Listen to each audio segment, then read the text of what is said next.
Aleluia, glória a Deus. Eu quero convidar você a abrir a sua Bíblia em 2 Coríntios, no capítulo 12, e nós vamos ler uma palavra que com certeza vai falar muito ao seu coração, porque é uma palavra que vem primeiro de Deus e que é uma palavra que mexe com a nossa estrutura. O tema do nosso mês é permanecer firmado em Cristo, que está baseado em Colossenses capítulo 2, a partir do versículo 6 e 7. E hoje, então, nós vamos falar sobre o espinho na carne.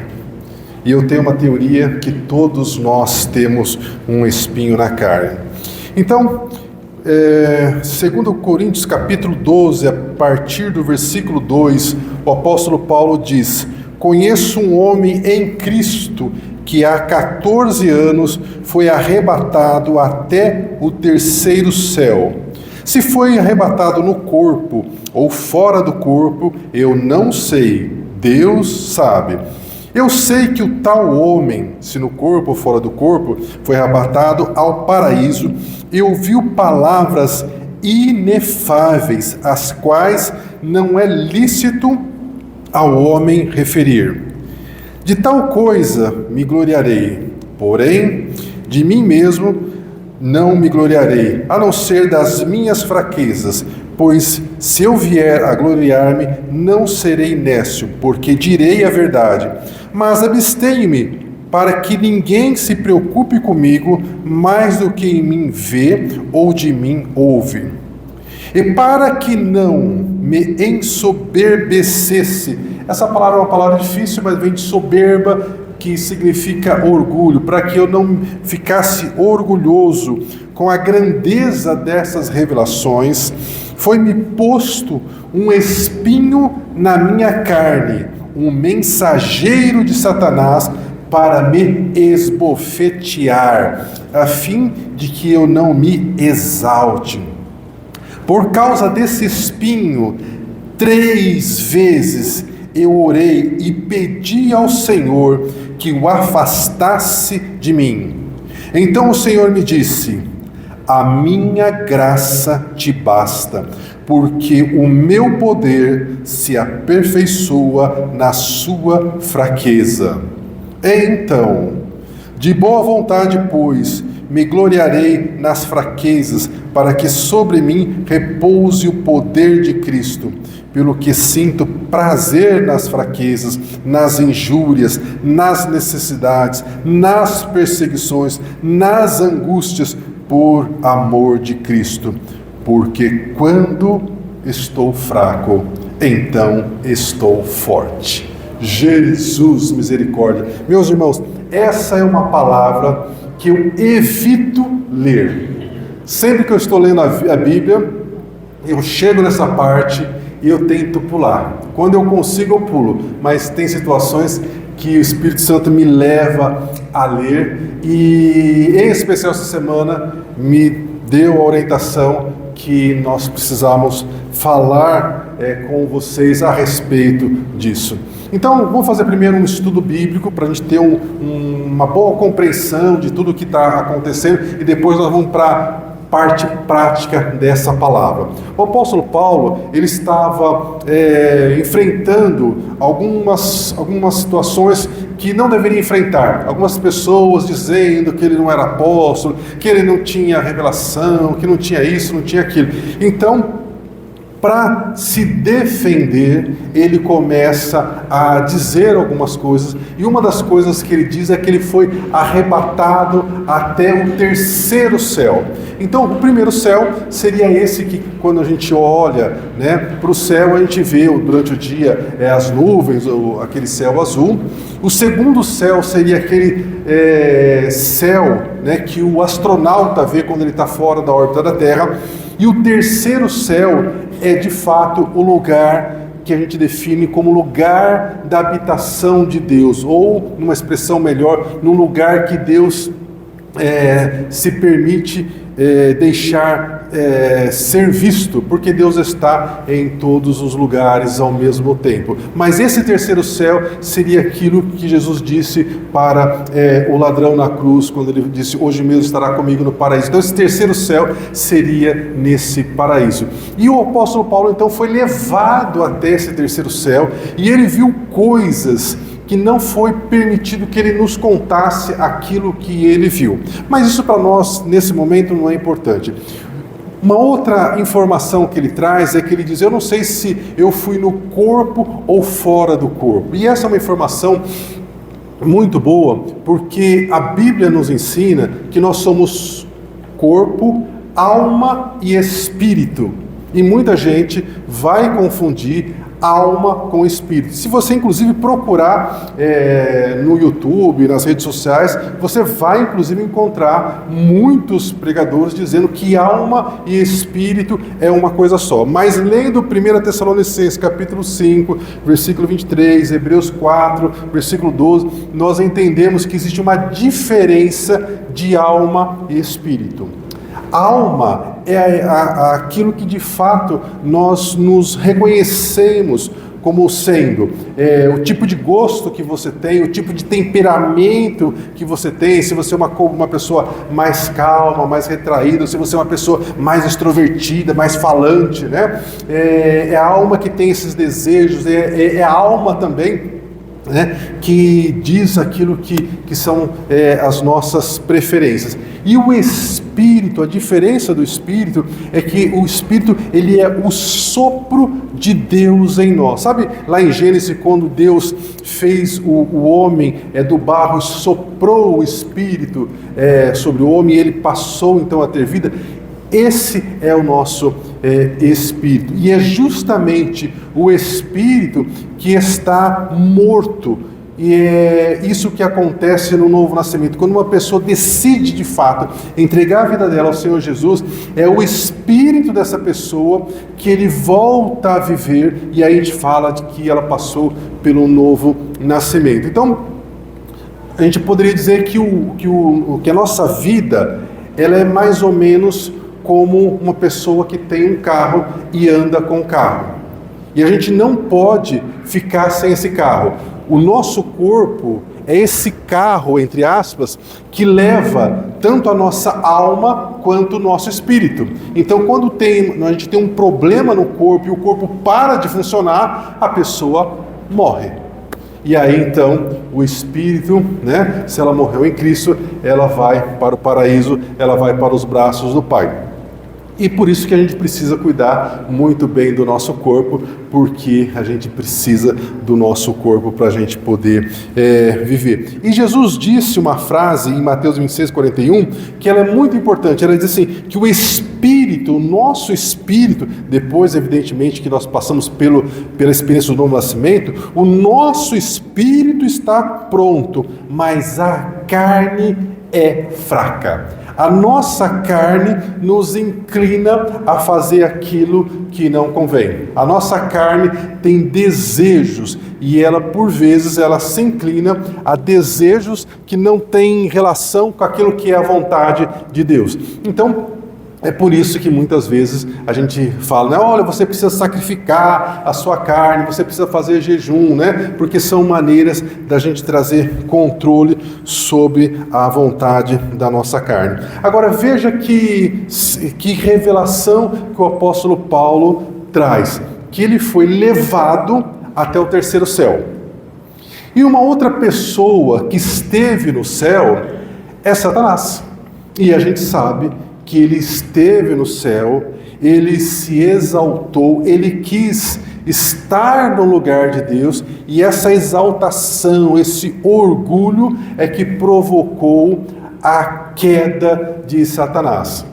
E Paulo, ele era uma pessoa que ele tinha muitas qualidades, mas ele também tinha um problema de orgulho, né? Ninguém é perfeito.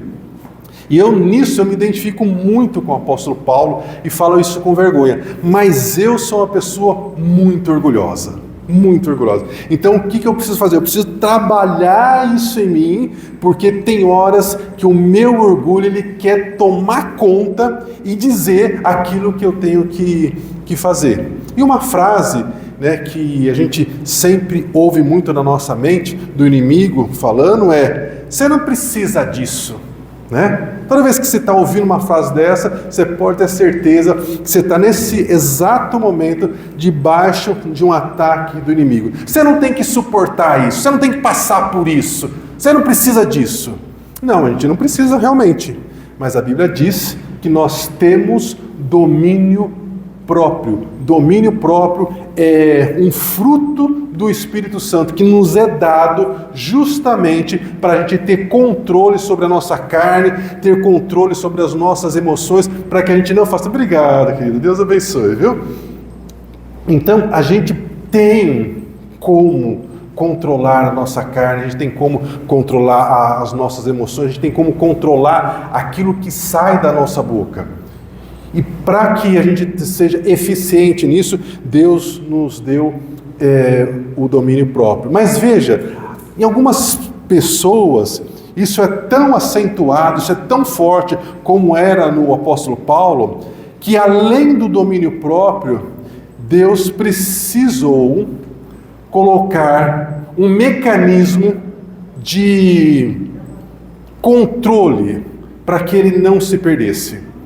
Então, Deus colocou no apóstolo Paulo aquilo que ele definiu como um espinho na carne. Não era exatamente um espinho como a gente conhece, mas uma forma de linguagem, uma maneira de descrever como aquilo trazia aflição, como aquilo incomodava.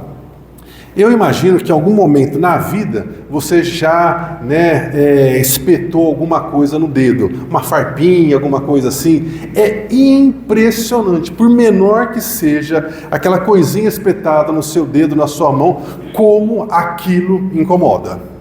E se você não tirar, por vezes inflama e fica pior e a coisa vai desandando. Então você precisa tratar. Então ele disse que ele recebeu esse espinho na carne. E ele diz uma coisa como se fosse algo quase que inacreditável. Pela comunhão dele com Deus, ele disse: eu orei 3 vezes a Deus para que Deus tirasse esse espinho de mim, e Deus não tirou.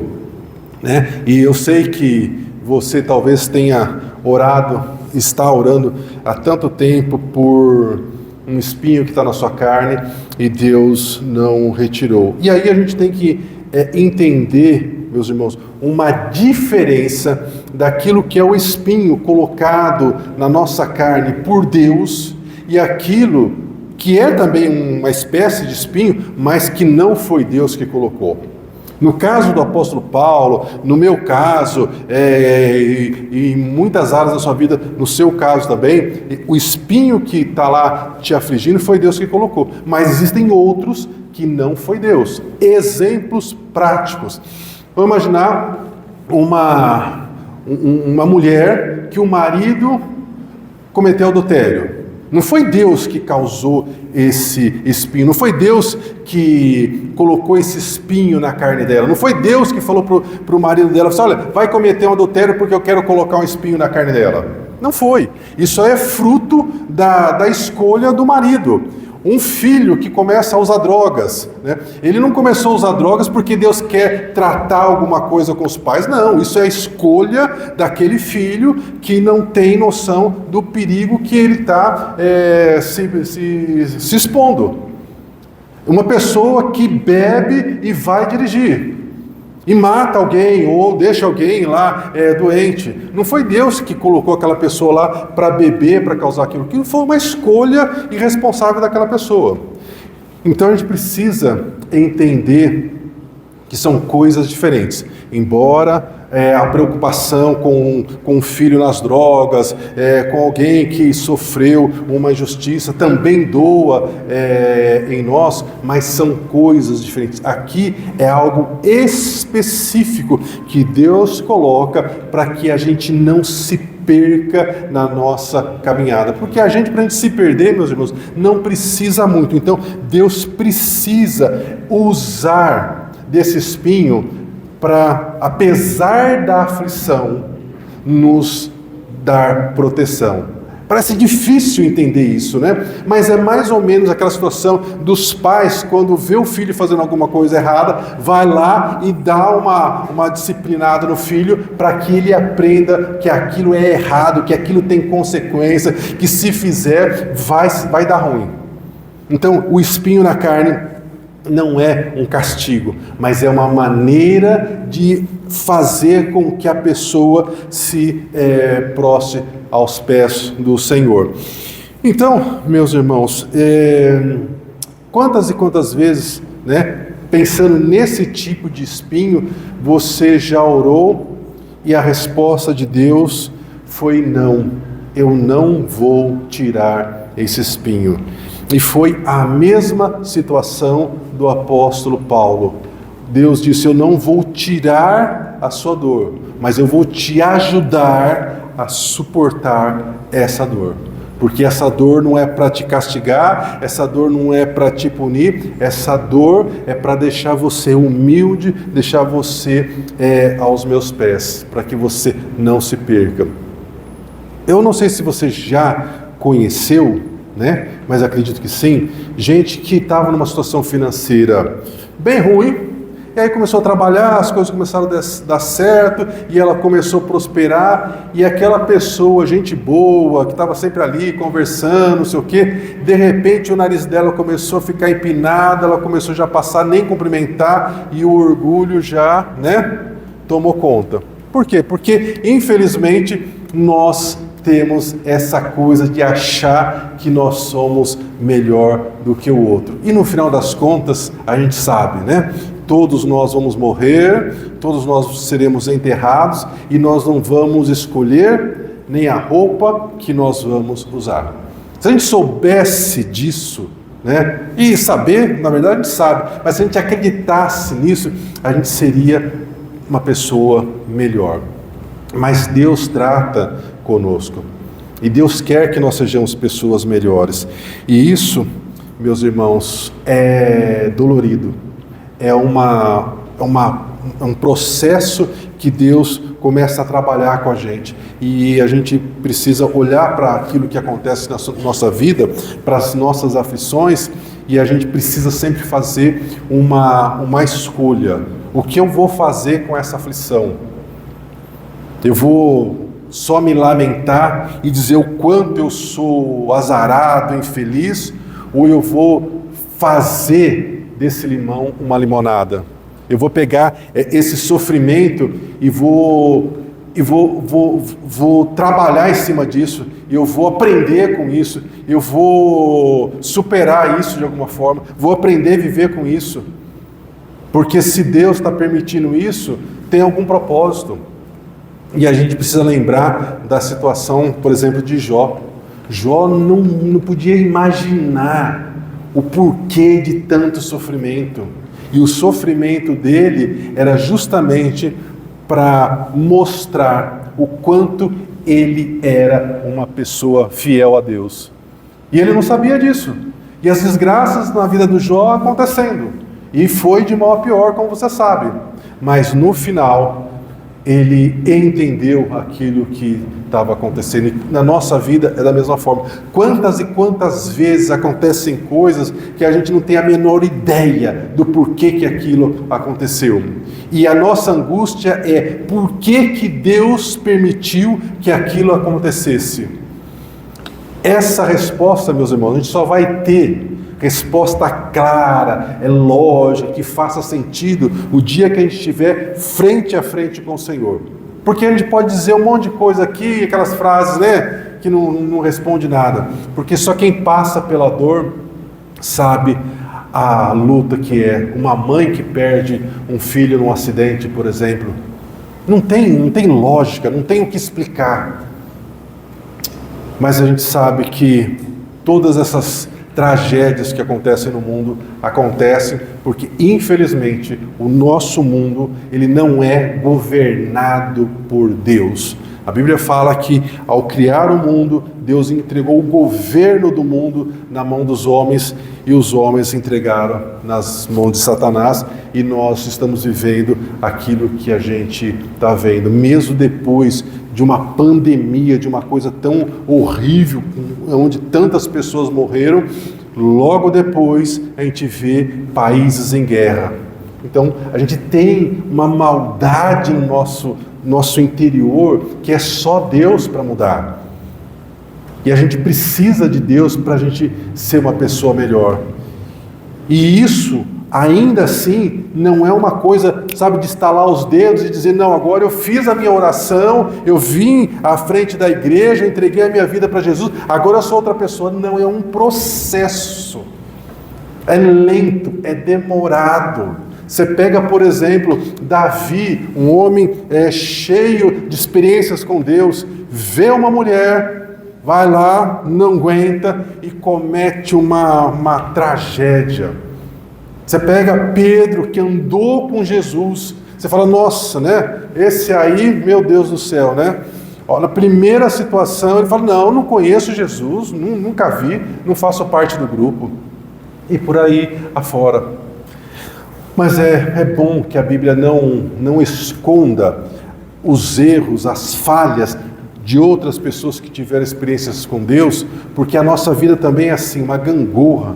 Tem hora que a gente está tão forte, tão cheio de fé, tão convicto em obedecer a Deus, a fazer a vontade de Deus, mas tem hora que a gente está tão fraco, tão desanimado, querendo abandonar tudo, achando que nada faz sentido, e aí Deus vem de novo e abre os nossos olhos, né? Mostra quantas lutas e quantas dificuldades Ele já nos ajudou a vencer, nos lembra que nós só estamos vivos, só estamos aqui, porque até aqui Ele nos pegou pela mão, Ele nos conduziu e vai continuar a nos conduzir.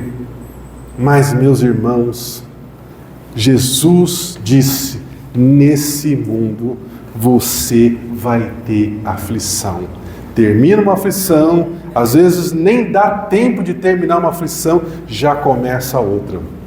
E aí, se o nosso coração não tem um recurso de buscar em Deus força para conseguir lutar, a gente não levanta da cama. Porque a gente olha, por exemplo, nas redes sociais, parece que ninguém tem problema, está todo mundo vivendo melhor que a gente.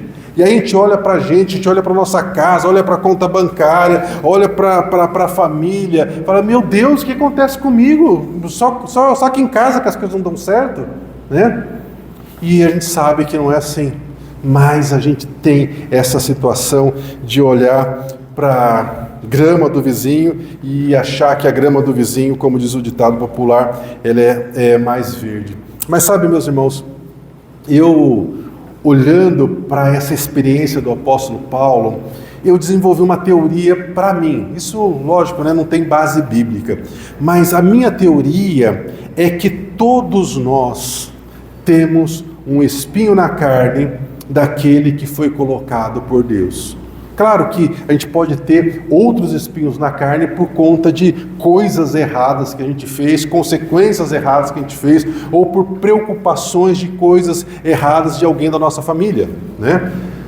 Então, não é apenas um espinho, são vários espinhos, são várias aflições, são várias coisas que ocupam a nossa mente, ocupam o nosso coração. Mas eu tenho para mim que todos nós temos um espinho na carne que é de fato colocado por Deus para que a gente possa lembrar que a gente não é nada e que a gente precisa se sujeitar a Deus, para que Deus nos fortaleça, para que Deus coloque colírios nos nossos olhos, como diz lá em Apocalipse, para que a gente enxergue melhor, para que a gente entenda melhor, para que a gente viva melhor enquanto a gente está aqui agora. Porque a gente não pode esperar para viver uma vida boa só depois, no futuro, quando Jesus voltar. E se Jesus voltar só depois que você morrer? Você vai desperdiçar essa vida, vivendo uma vida de amargura? Não. Eu e você precisamos transformar todos os limões que a vida coloca no nosso colo em limonada. A gente tem que fazer daquilo que chega para nós o nosso melhor e viver da melhor maneira possível. Não está bom hoje? Não está bom, mas eu não vou perder a minha esperança, eu não vou ser uma pessoa azeda, eu vou confiar em Deus, eu vou recitar versículos bíblicos para mim mesmo que me dá esperança e eu vou terminar o dia de hoje e amanhã vai ser um outro dia, mas amanhã vai ser igual. Não importa, eu preciso terminar hoje o dia. Vou terminar o dia, vou deitar na minha cama, colocar a cabeça no travesseiro e dizer: Senhor, hoje o dia foi difícil, mas amanhã me dá um dia melhor, Pai. E o Senhor vai conceder isso. Sabe, meus irmãos, todos os filhos de Deus passarão por lutas e por dificuldades, porque a Bíblia fala que nós temos um acusador diante de Deus, que fica dizendo para Deus, como disse para Jó: tá vendo fulano? Sabe por que ela é daquele jeito, ou ele daquele jeito? Porque o Senhor abençoa, o Senhor abre as portas, o Senhor não deixa a gente colocar umas doenças nela, não deixa a gente atrapalhar a vida financeira dele. Assim é fácil de servir, mas deixa eu ir lá e mexer na conta bancária dele, deixa eu ir lá e mexer um pouquinho nas emoções dela para ver se ela não até nega a fé, não para de ir na igreja.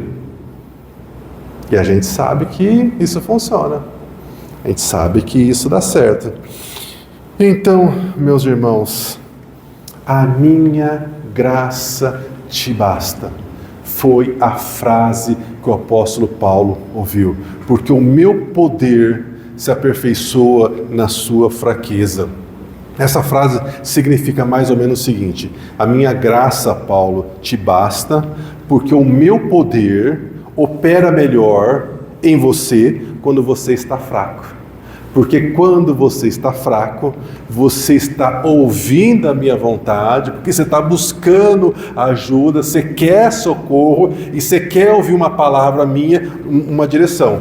Mas quando você está no bem bom, saúde está boa, dinheiro está bom, família está direitinho, vamos chamar os parentes, vamos chamar os amigos, vamos fazer um churrasco, né? Vamos aí conversar, bater papo. Ih, deu hora de igreja. Hoje eu não vou na igreja não.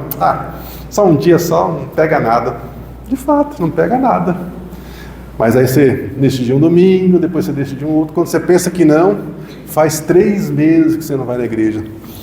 Essa semana eu conversei com uma pessoa, falou que faz 6 meses que não vai na igreja. Eu falei: escuta, mas como é que você dá conta de ficar 6 meses sem ir na igreja?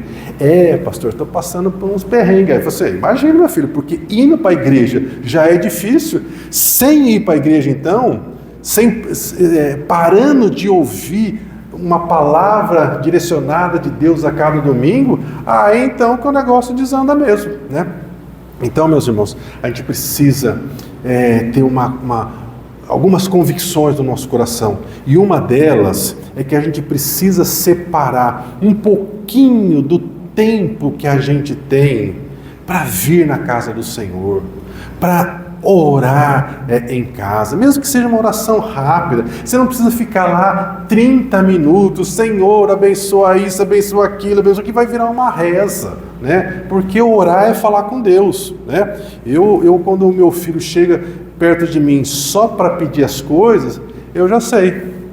E eu já percebi até que eu tenho uma reação. Eu faço exatamente essa posição aqui. E fico assim: é só esperar. Vai falar, e no final vai pedir: pai, eu queria tal coisa. Né? É ruim você receber o seu filho, sua filha, seu neto, só porque você está sabendo ali que ele está interessado em alguma coisa.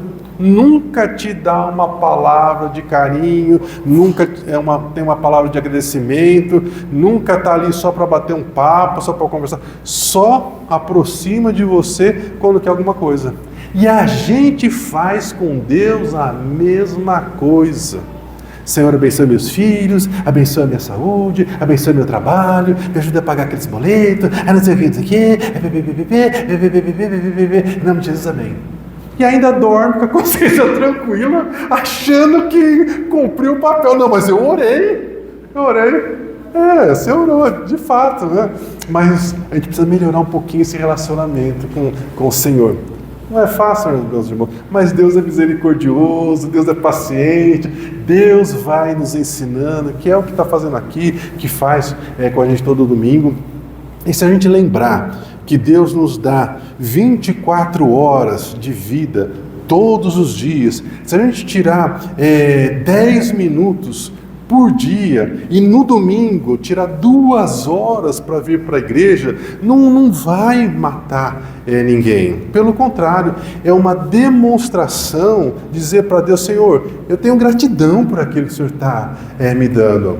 Porque apesar das minhas lutas, das minhas dificuldades, das aflições que eu passei essa semana, eu estou vivo.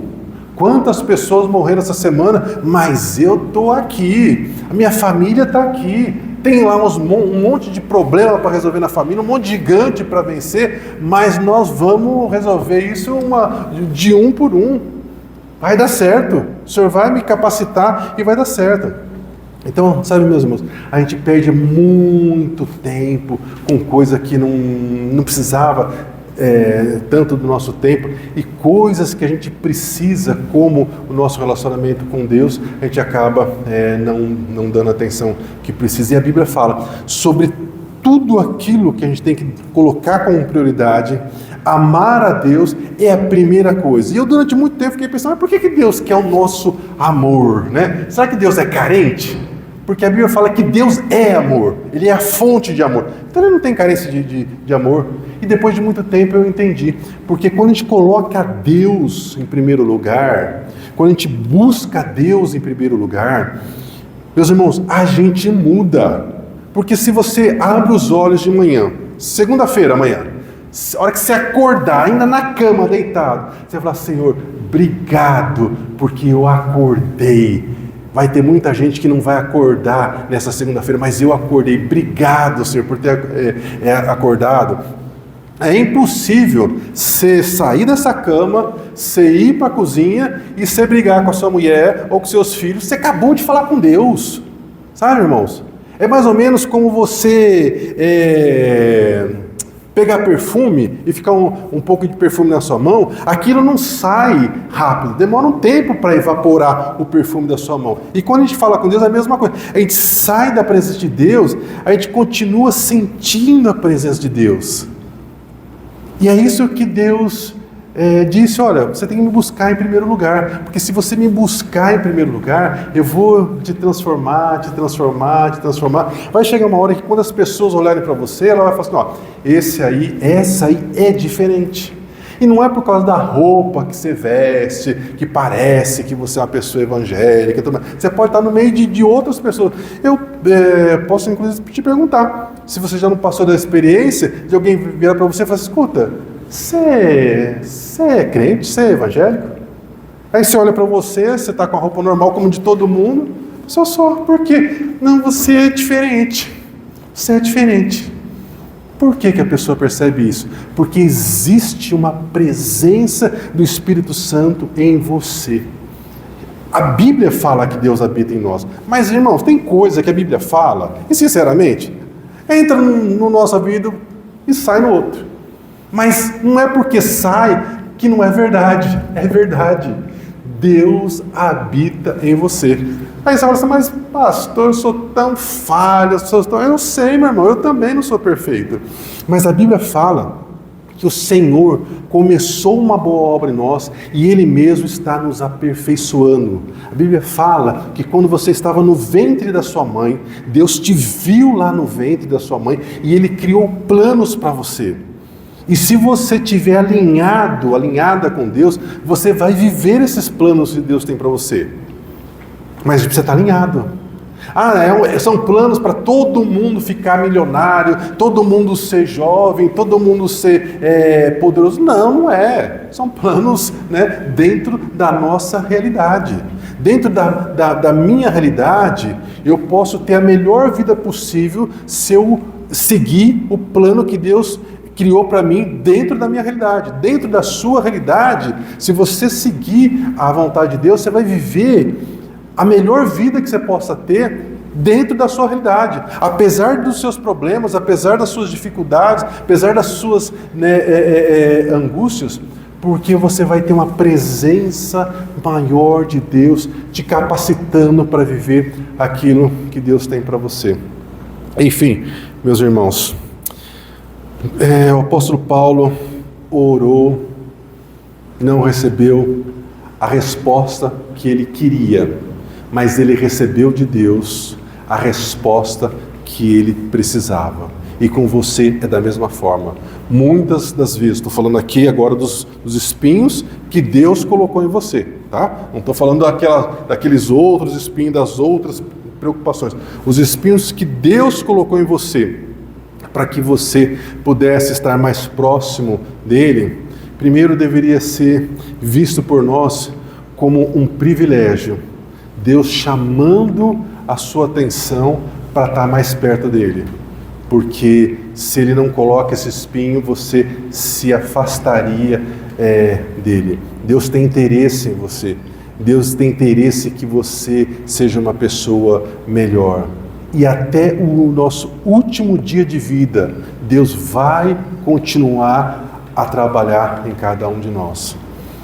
Talvez você não veja, talvez você não saiba, mas as pessoas, elas olham para você.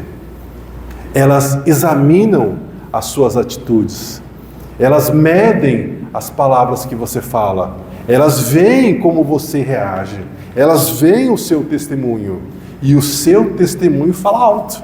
Você não precisa ficar pregando para as pessoas, tem que aceitar Jesus, não precisa fazer isso.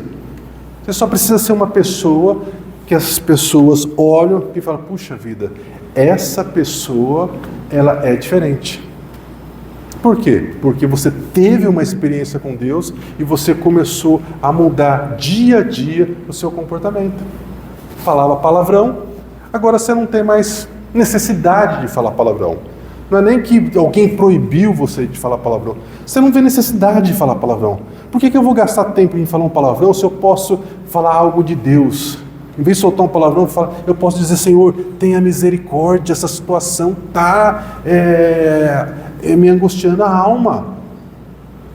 Então, meus irmãos, você tem uma missão, a sua missão é grande, é importante, porque as pessoas que você alcança, eu não alcanço. As pessoas que você se relaciona, eu não me relaciono.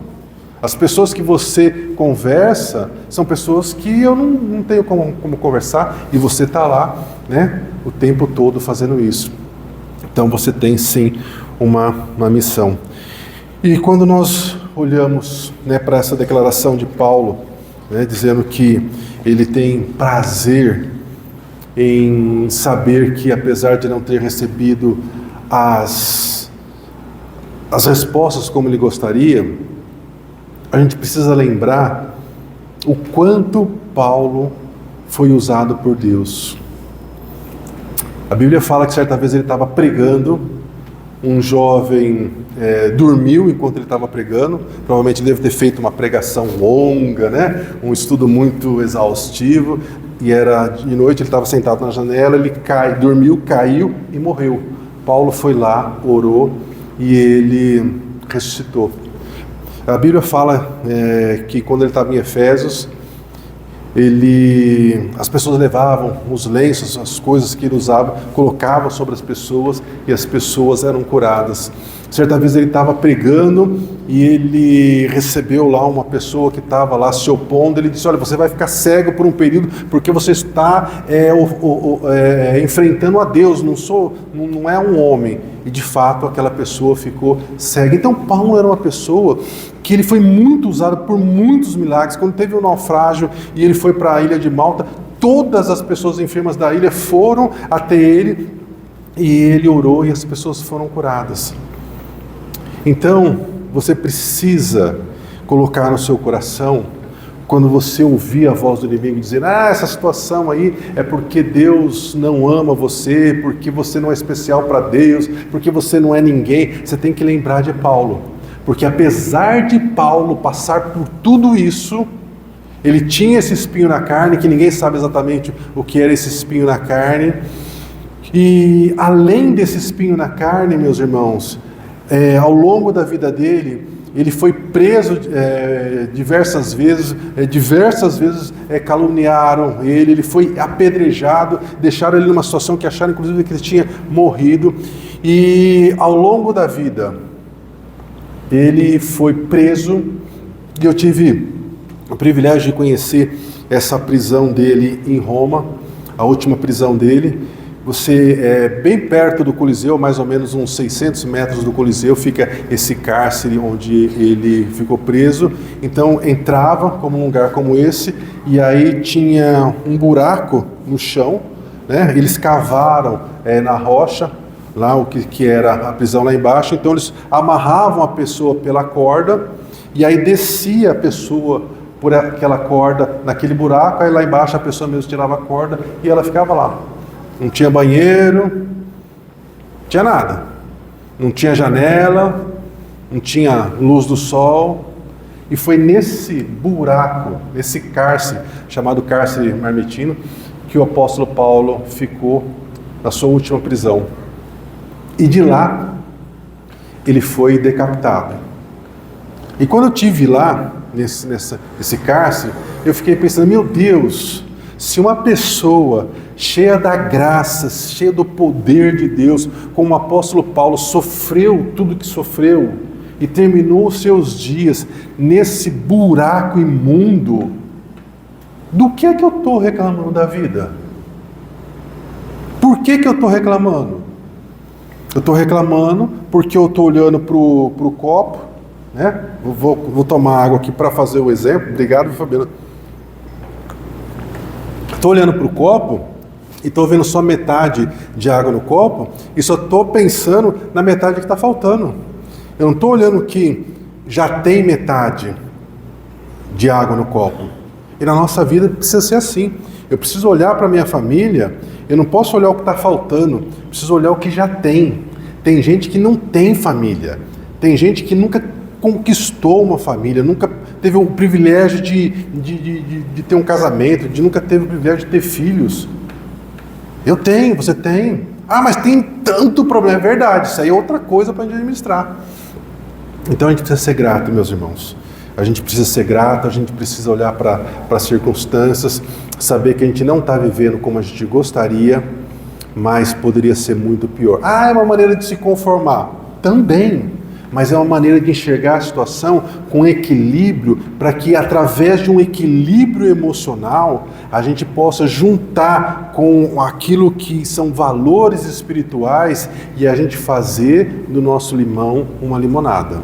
Essa semana que começa, você tem um monte de desafio e você precisa de ter equilíbrio emocional.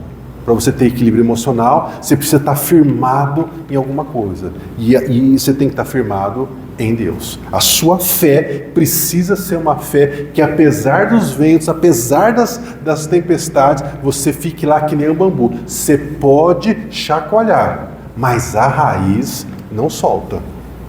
E é assim que nós precisamos fazer. Então, o espinho na carne, ele vai machucar. Ele machuca, mas ele não vai te matar. E sem o espinho na carne, você pode de fato morrer, fisicamente e espiritualmente. E não é isso que Deus quer. O que Deus quer é que, apesar das lutas, apesar das dificuldades, você consiga prosseguir. E a Bíblia fala que todas as coisas cooperam para o bem daqueles que amam a Deus. E nós temos que ter essa palavra no nosso coração. À medida que as notícias chegam, que as coisas ruins acontecem, a gente precisa lembrar: todas as coisas cooperam para o bem daqueles que amam a Deus. Eu só preciso ter a convicção que Deus está comigo, porque se Deus está comigo, eu e Deus sou a maioria. Você e Deus é a maioria.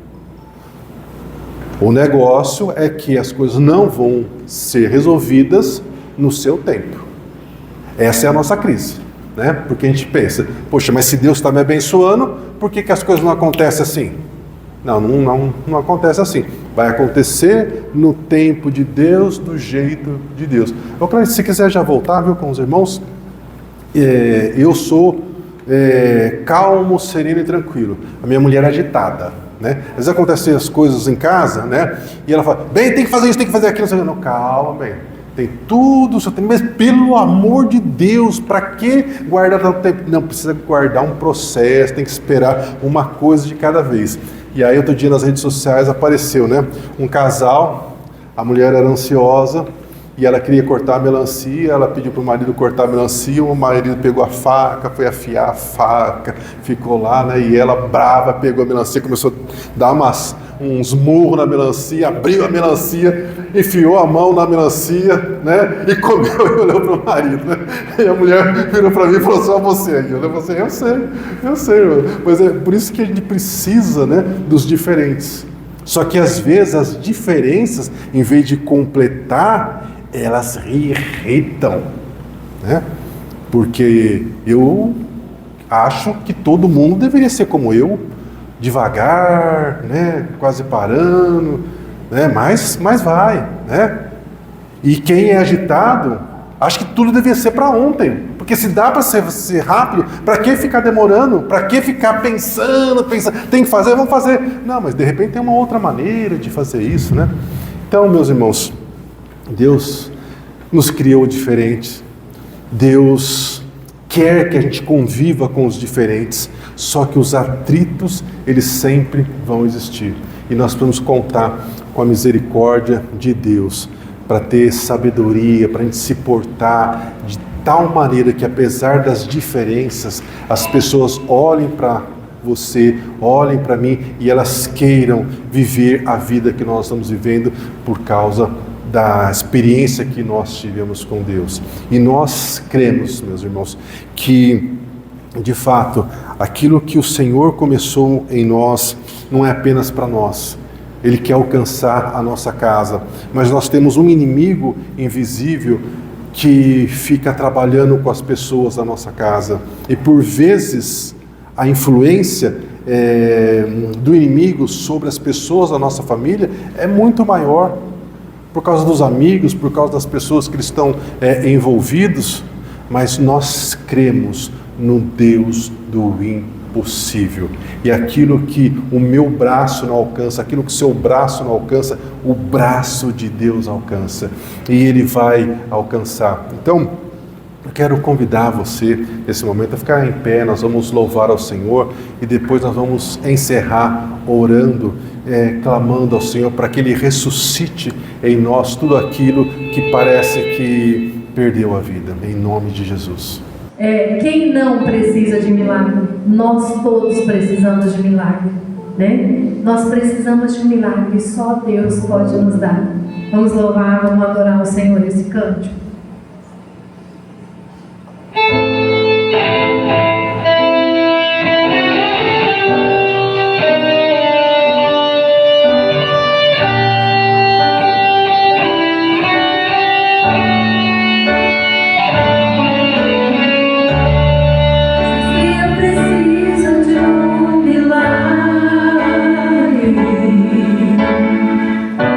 Transforma minha vida, meu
Senhor, nós possamos verdadeiramente, Jesus, ver, Senhor, esta semana nossos sonhos ressuscitados.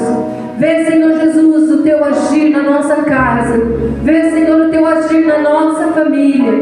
Deus, que nós possamos ver, Senhor Jesus, a Tua graça acontecendo. Senhor, que cada um de nós, Senhor, que hoje, Senhor Jesus, saímos daqui cheios da Tua presença. Recebemos, Senhor Jesus, de Ti, Senhor, o perdão. Recebemos de Ti, Senhor Jesus, a graça, a saúde, o amor. Pai, em nome de Jesus, que nós essa semana possamos ter uma semana cheias, Pai, da Tua presença. Que nós possamos sentir, Senhor Jesus, que o Senhor está conosco em todo o tempo. Deus, nos ajuda, Senhor, durante essa semana. E que na próxima semana, Senhor, nós possamos estar aqui prontos, Pai, para Te adorar e Te exaltar. Que nós possamos trazer pessoas, Pai, que precisam de ajuda, que precisam, Senhor Jesus, de um amor, de um consolo, que precisam de ouvir a Tua palavra. Que nós possamos ser canais, Senhor Jesus, para estas pessoas. Que nós possamos ser, Senhor Jesus, Deus, a flecha, Senhor, que alcança o alvo, Pai. E que nós possamos, Senhor Jesus, trazer, Senhor, para a casa do Senhor, pessoas que precisam de Ti. Deus, que nós possamos ser o testemunho vivo. O testemunho vivo da onde nós formos, Pai. Que nós possamos ser este testemunho. Que o Senhor faz milagre. Que a Tua graça, Senhor Jesus, que a Tua graça, o Teu grande amor, que a consolação do Espírito Santo de Deus nos acompanhe durante todo o tempo. Em nome do Pai, em nome do Filho, em nome do Espírito Santo de Deus. Em nome de Jesus. Amém. Amém. Aleluia, Jesus.